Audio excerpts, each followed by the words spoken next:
Nick Kyrgios and Thanasis Kokkinakis are Grand Slam champions. They defeat Porcelli and Ebden in the final 7-5, 6-4. They are Australian Open doubles champions. And, I'm very happy for Nick Kyrgios. I think Nick Kyrgios, I could see why he rubs some people, some tennis purists the wrong way. But I could also 100% see how, my generation, in the people in their 20s, maybe early 30s, and people that enjoy multiple sports, not just tennis, I can see how they're drawn towards Kyrgios. A lot of people are like, man, that's a lot of whining. He showboats too much. He's not good for the sport of tennis. Well, maybe you have those ways because, you have tunnel vision. All you watch is tennis. You're a tennis purist, as they say. But if you're like myself or others that enjoy other sports, I enjoy soccer, basketball, football, all that stuff. I'm used to seeing, NFL players celebrating. I was there when the NFL banned celebration, and we call it the NFL the no fun league. Even right now they do a lot of stuff with the uniforms that you can't do. The no fun league. People want to they like seeing players express themselves. And you see soccer, there's people there's celebrations, there's group celebrations, there's people that are a little more they showboat a little bit, they do step overs, they really toy with the opposition. I'm talking Neymar, I'm talking Robinho back in the day, that really, maybe there's a more efficient way to get past the defender, but you gotta, do a little showboating, you gotta do a little moves to entertain the crowd. They're entertainers. Basketball, Steph Curry, Kyrie Irving dribbling the ball, doing all this stuff. There's people that get in people's faces. There's a lot of stuff that we see, and it's entertaining, man. Everyone plays a role. Obviously there's the main stars that blue collar, say the right stuff. They're always gonna give it to you like how you want to hear it. And then there's people that play the other roles. The enforcer, or the crowd, get the crowd going, try to get the other opponent off his game, trying to disrupt his mindset. There's all these other players, there's multiple players that play different roles in a team and other sports. And I think because tennis is so singular, you think everyone should just be that blue collar, like, I'm just here to play tennis. I'm just here to, shake everyone's hand. I'm just here to show no emotion.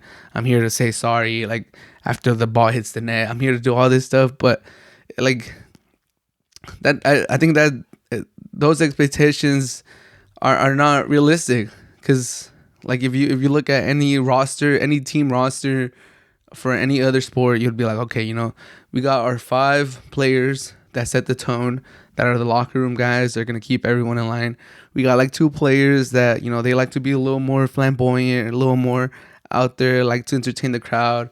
We got our enforcer that's going to, create the fouls, get the yellow cards, probably get sent off.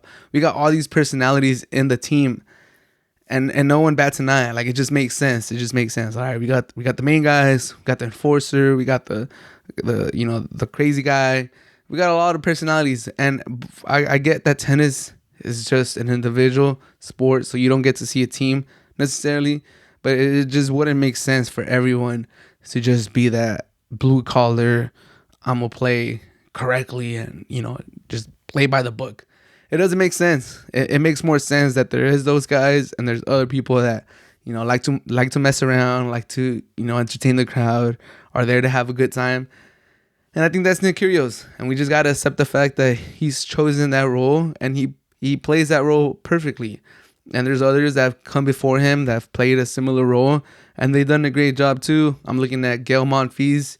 He likes to do fun stuff. He likes to entertain the crowd. He likes, he likes to do the twirls. I've seen him do the finishes, some of the finishes that Nick Kyrgios does.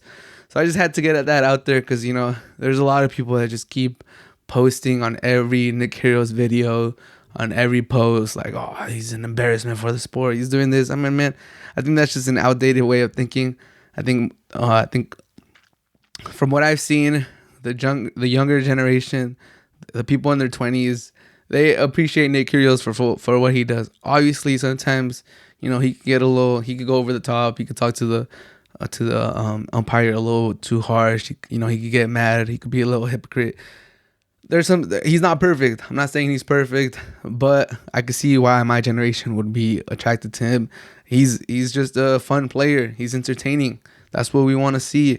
And especially Nick Kyrgios has said that if tennis doesn't embrace personalities like him, the sport might die. And dude, honestly, as someone that, talks about sports a lot of the time, watches the soccer, basketball, football religiously, tennis is fun. Tennis is great. But like I said, it is missing some of those personalities that really get you attached to the sport. Nick Kyrgios is one of them. So I think we do got to embrace him a little bit.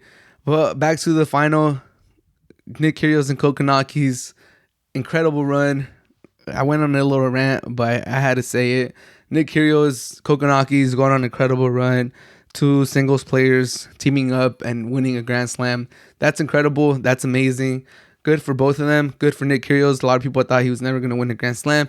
He still hasn't won one in singles. His ranking has really dipped. But, no one could take this away from him ever. He could say that he was a Grand Slam. If he was to walk away from the sport, if he was just to, pursue something else in his life, no one could take this away from him. He's an Australian. He's an Aussie. And he won the hometown major with his childhood friend. That's incredible. That's amazing. Those pictures that surfaced of them playing, Kokkinakis and Kyrgios playing when they were in their youth, playing the juniors and winning doubles, I think at Wimbledon, and now to stay best friends, stay close, and win the Grand Slam in their home country. I think that's incredible. That's amazing. I think both players serve really big. Both players are good at hitting volleys and finishing rallies. So I think they complement each other well. They're both. I think the main part for me, I think, is their serving.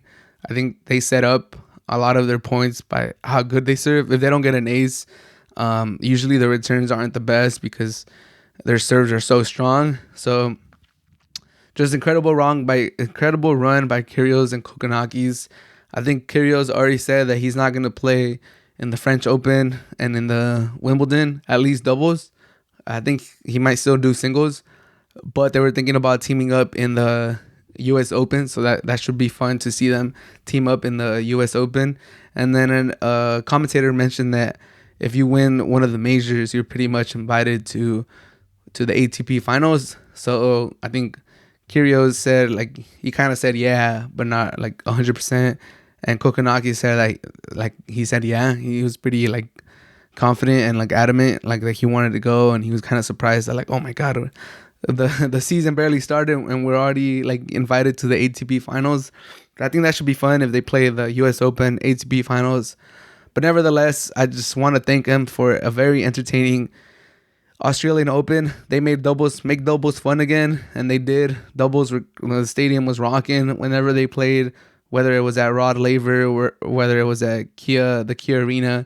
They were rocking the courts. The Aussies fully embraced them, and it was just a great environment to watch on TV. I wish I could have been there. I just watched it on TV. It was great. And yeah, Kyrgios and Kokkinakis, your men's doubles Australian Open winners. Just an incredible story, and congratulations, boys. You guys deserved it.